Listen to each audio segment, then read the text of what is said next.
אז קודם כל אני רוצה באמת להגיד תודה רבה למוטי ולדביר על האהבה שהם נתנו לנו, למשפחה שלנו, במיוחד לי, ואני מרגיש כאילו אושר בדברים שלא חלמתי עליהם לעולם, שמה שיעבור, והם נתנו לי להרגיש כל הזמן שהם איתי והם אוהבים אותי. ותודה רבה לכם באמת מכל הלב. כל המשפחה שלי פה באו, חצי מהם, הילדים וכולם. הנכדים רצו לבוא, כולם, לא חשוב, יש גם נכדה פה, והבת שלי, בן, הם שומרים עליי יום-יום. עכשיו, הסיפור שלו הוא כזה, אני נולדתי בליטא, בקובנה, בגיל 5.5 בערך, הרגשנו במשפחה שהגויים מתחילים להתנכל בנו, זרקו אבנים על החלונות שלנו, על הבתים, והתחילו לצעוק, יהודים, אתם לא מקומכם פה, תעזבו את הארץ, כי חבל, יבוא פה היטלר בקרוב והוא ישמיד אתכם. אמא שלי הייתה דומיננטית, היא הייתה אישה שהיא עברה את מלחמת העולם הראשונה גם, אמרה ילדים, אל תגידו לאף אחד שאנחנו עוזבים, אנחנו יום אחד, אנחנו נקום מוקדם כולנו, ניקח כל מה שאנחנו יכולים בידיים, היינו 5 ילדים, ואנחנו נעזוב לכיוון לברוח מהנאצים. זה קרה בערך 39 כמעט, איך שהתחילה המלחמה. הרוסים, החיילים התחילו לצעוד בתוך העיר ולשיר שירי מלחמה. שמענו מטוסים באוויר, ואז יום אחד אמא אמרה, ילדים בואו, אנחנו נלך. עם החשיכה עזבנו את הארץ, את ליטא, התחלנו ללכת ברגל לכיוון תחנת הרכבת של ליטא. היו שם כבר הרבה מאוד אנשים שהתחילו לברוח, הייתה שמועה שאף אחד לא יישאר פה בלאו הכי, והיא לקחה אותנו, היינו 5 ילדים, וגם אבא היה אז איתנו, והתחלנו לברוח לרכבות. עלינו על רכבות, לא עבר איזה כמה שעות של נסיעה, פתאום מטוס גרמני התחיל להפגיז לנו את הרכבת. אנחנו ראינו בתור ילדים, כולם התחילו לברוח לצדדים, ואנשים נהרגו, הרבה נשארו עם חלקי גופות ראינו. וזה הדבר הראשון שראיתי במוחיי, שאני לא אשכח את זה לעולם מה שהיה שם. וככה אנחנו המשכנו ללכת בדרכים לא דרכים, כל פעם רכבות הלכו לכיוון רוסיה, ואמרו לנו אל תנסו לברוח, כי בלאו הכי ישיגו אתכם. היינו מחליפים רכבות של בהמות, היו מכניסים אנשים מלא. הייתי נוכח בתור ילד קטן שראיתי שאמא אחד, לא נעים לי להגיד, אבל היא חנקה את התינוק שלה, כי לא היה לה מה לתת לו לאכול, והיות והיה שם מלא ברכבת, אבל לא היה כלום. לא היה אוכל, לא היה שום דבר. אנשים זרקו דברים, חפצים, כל מה שלקחו איתם בכדי להרגיש יותר טוב, כל פעם ראינו דברים איומים. היו מחליפים רכבות, מרביצים לנו, הגויים התנכלו לנו בכל מקום. וככה המשכנו עם הרכבת לנסוע מרחקים, כל פעם מחלפות, ראינו בלי, אנשים לא ידעו לאן ללכת, לאן לברוח פשוט. אני הייתי ילד קטן, אני אספר על עצמי, הרוב הדברים, שאני בתור ילד, לא הייתה לי ילדות בכלל.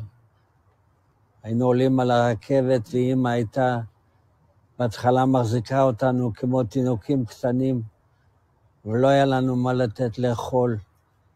היה קר, היא הייתה הולכת בתחנה שהיינו עוצרים ומביאה משם מים של הקטר, שהיו מים מלא עם נפט, והיינו שותים בשביל להתחמם קצת. וככה נדדנו כל הדרך, באחד המקומות, לקחו את אבא שלי למלחמה, גייסו אותו ולא ראינו אותו יותר. אנחנו נסענו מרחקים עצומים בערי אורל, בכל מיני מקומות, ושם היה מוסדות ילדים יתומים.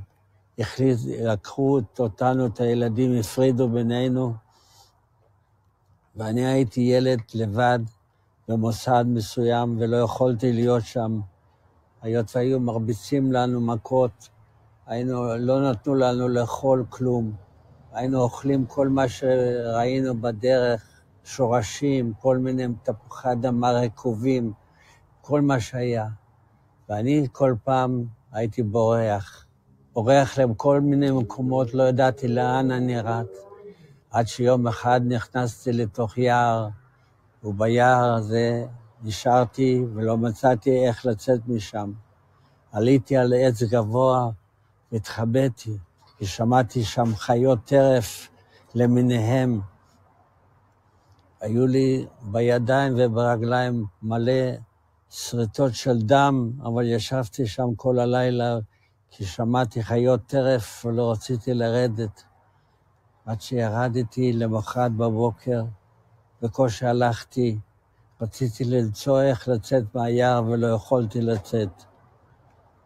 נשארתי שם לבד, מחפש איפה להיות. הסתובבתי עד שבאחד הפעמים, איכשהו ראיתי מישהו, אדם או אחד הולך, לא יודע מה הוא עשה שם, שאלתי אותו, התחלתי לבכות, אמרתי לו, אני פה ביער, אני לא יודע איך לצאת מפה. אמר לי, ילד, תלך ישר, ואל תסתובב לא ימינה ולא שמאלה, ואתה תמצא כבר את האור של היער. בקיצור, יצאתי משם בכוחות עצמי, התחלתי ללכת, כבר שמחתי, חשבתי שיהיה לי כבר טוב. פתאום אני רואה מרחק לא רחוק את הכנסייה, ששם היו כנסיות אחת דומה לשנייה, וחשבתי שזה הכפר, כי את אמא שלי לקחו לשם במחנה לעבוד, חשבתי לברוח אליה. בסוף התברר לי שאני, איפה שהייתי כל הלילות, הייתי ממש קרוב, לא הספקתי ללכת לשום מקום, ראיתי בחזרה את אותו המקום, התחלתי לברוח. עוד הפעם לבד, בשלג, התחיל להיות חורף, לא ידעתי מה לעשות. ראיתי ממש הולך מבית, לחפש משהו לנוח, מישהו שייתן לי משהו לאכול. ראיתי קרוע, בלי בגדים, בלי כלום. יום אחד, תוך כדי הליכה, אני רואה אורווה קטנה. נכנסתי לתוך האורווה, ראיתי שם סוס.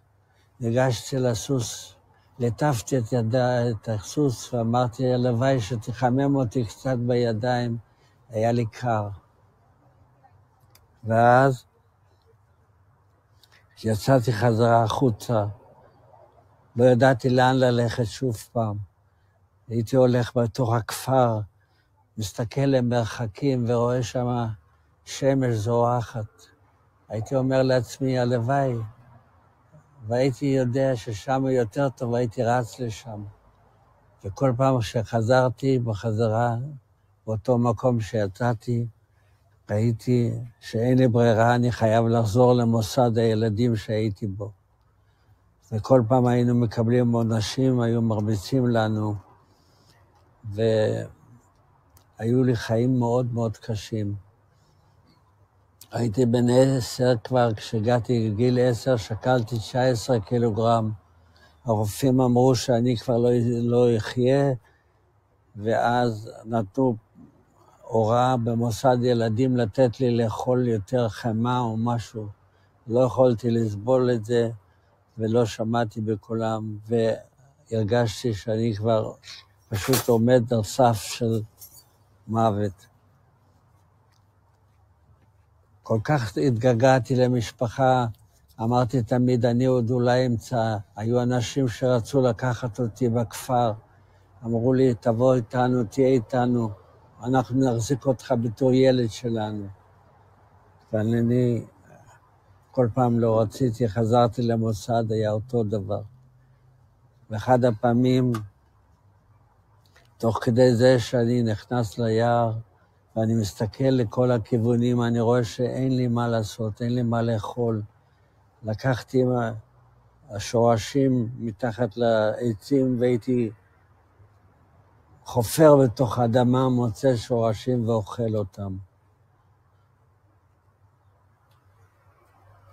אגיד לכם שהיו דברים, הרבה אנשים שסבלו יותר ממני גם, אבל אני לא ידעתי אף פעם לאן אני הולך, למי אני הולך. הייתי לבד קטן, ילד קטן. היה לי מאוד קשה, עד שיום אחד איכשהו מצאו אותי והחזירו אותי למוסד אחר, שם כבר היה לי קצת יותר טוב, ולא ראיתי את החיות ולא את האחים ולא אף אחד.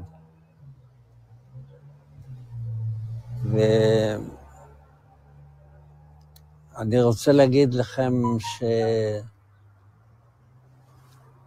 שלא רחמתי על עצמי אף פעם, אני פשוט דאגתי להחזיק מעמד, לחיות את החיים שלי, איך שאני אוכל.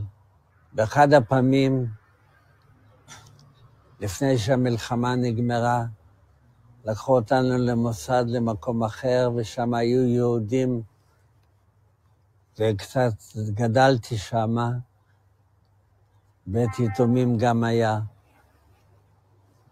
היו החיים, לא הרגשתי את עצמי שאני חי כאילו. יש הרבה דברים שזכורים לי, אבל אני קשה לי לדבר עליהם.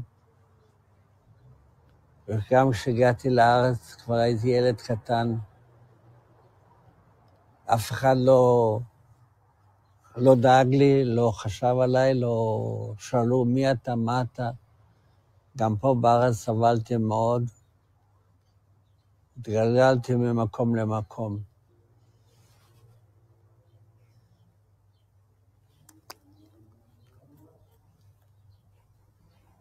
בגיל 16 התגייסתי לצה"ל. לא רצו לקבל אותי, אבל ביקשתי, אמרתי, אני רוצה שיהיה לי מקום איפה להיות. שירתי בצבא, הייתי בכל המלחמות, חוץ ממלחמת השחרור.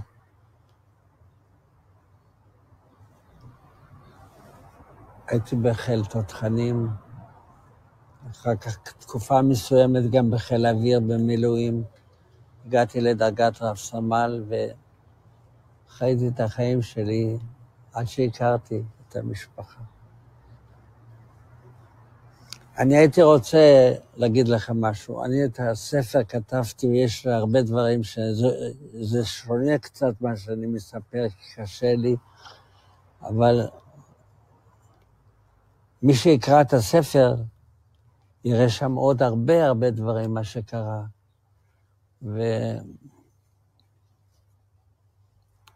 וכיום אני איש מאושר, אמנם חולה, אבל דואגים לי להכל. ואני רוצה גם להעביר מסר. א', יש ילדים שהם תמיד חושבים שהכל יכולים לקבל, והם יהיו כאלו וכאלו, אי אפשר לדעת. זה עניין של גורל. אנחנו פגשנו אותה, ולקחו אותה הרוסים, היא רצתה לבוא אלינו, עצרו אותה, לקחו אותה, והיא עשו לה משפט, קיבלה 5 שנות עבודת פרך. והיא חזרה לארץ כשאני השתחררתי מהצבא. היא לא הספיקה הרבה לראות אותנו, ונפטרה. כל המשפחה שלי נפטרו.